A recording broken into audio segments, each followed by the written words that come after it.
Hi, this is Susan. Welcome to the volume 2 of my chess improvement new video series. In volume 1, we discussed the London system, how to play if black does not develop the bishop to g7, doesn't fianchetto it, but goes the other way with e6. In this volume, we learn about how to play against the fianchettoed bishop, whether black is trying to play a la Grunfeld style with d5, or rather with d6, trying to play a King's Indian. That's what we learn about in this volume, and it's very different because unlike in the e6 setups that black chooses when sometimes white gets to attack on the king's side, or in other times plays more positionally, in this volume when black plays with g6, the king's side attack almost never is an option. So white needs to play a lot more positional, usually on the queen side, and tries to gain space advantage, open files, and play for black's weaknesses there. In fact, it is black who sometimes tries to develop an attack on the king's side. And it's a very challenging balance for white, of course. Make sure black's attack being stopped timely while progressing with the queen side advances with white.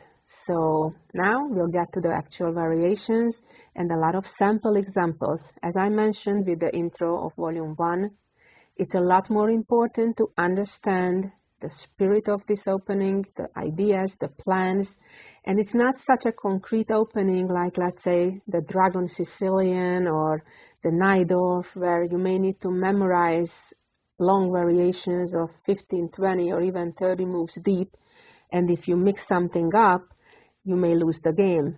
This opening, the London system, is based a lot more on understanding rather than memorizing variations. Well, with that, sit back, enjoy, and learn.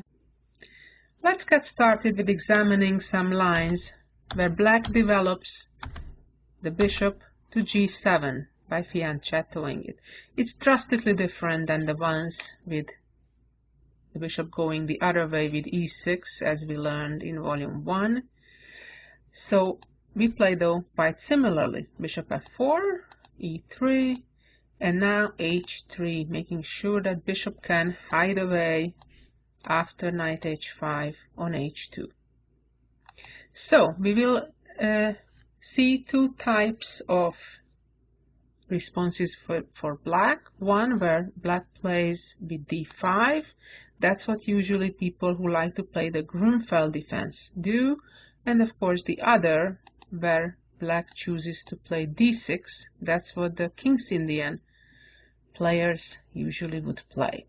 So first let's look at d5, knight bd2, and now black plays normally c5. Black, of course, could play first knight bd7 too, and the bishop ends up on e2 usually, and c5, c3, similar type of positions anyway. So c5, c3.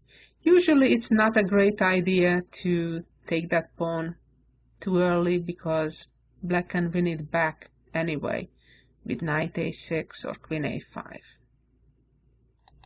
So c3. And now black has a number of different moves, and we'll look at them one by one. Let's first check the most aggressive one, which is queen b6. Again, trying to take advantage of the white's bishop early disappearance from c1 by attacking the pawn on b2. Of course, protecting the pawn with the rook wouldn't be good looking in the first place, but more importantly, it would fail tactically as well because the bishop would immediately attack the rook. So here the correct move is queen b3.